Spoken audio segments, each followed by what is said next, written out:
federation yasabye ahantu hanini hari ya ku Musufu hegitari 200 umukuru w'igihugu cyaduha 25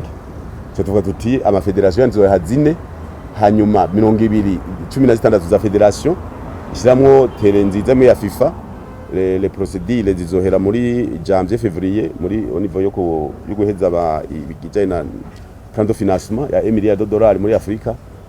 Hanyuma twasigaje na 5 hectares au niveau ya fondation twimbiye tuti 5 hectares dushiremwo amatere harimo ya basket VIP harimo na matériel d'entraînement football ni hoteli aho tuti ilifo yuko za turiyumvira ibintu by'iterambere ze turiyumvira gusa ibintu bisanzwe bito ku buryo usanga n'abantu ngira murabona gisagara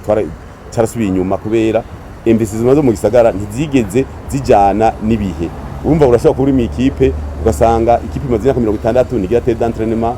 ugasanga iterabaho gaza kuri Saint Augustin mugabo ntihagire umuntu aba afise vision yo kudevelopa ikintu nakujya bavuga bati niyo yamaze kuronka terre ngo bitango kubaka par exemple entere yayo ukabona yuko kameme afise nishaka ryo kwerekana ejo hoba hasa gute. Ibyo rero ngira murabona ngira muri classement provisoire uretse dynamique y'abasoda cyangwa y'abapolisi y'abasoda uravye izindi equipe urabona ko ziri musi ya ziri mu gushika muri 10e position. Si urumva ni kubera vision ama vision atabayeho kugira uvuga uti ndi muri football none ejo bizaba bimeze gute. Eske Vital'o y'imyaka 80 ni byo gukinira muri tempete mu vyondo muri entraînement ivyo sinje ni mu mutwe cyo kugenda barasubiza hasi. Rero n'umukiriya akavuga ati none ndi mu vyondo abandi bakagenda kuri synthetique imisi yose gusanga ni psychologique byamaze kujya mu mutwe bigaca bitwononera umupira kandi muzi yuko pepiniere nibaje bose na ruguru bace bidugira n'abanyabujumbura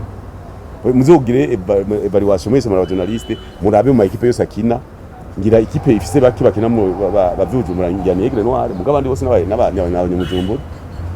muri Egre zosanga ari nka 3-4 mugabo ahandi hose n'abanyabujumbura. Murumva rero ni byinshi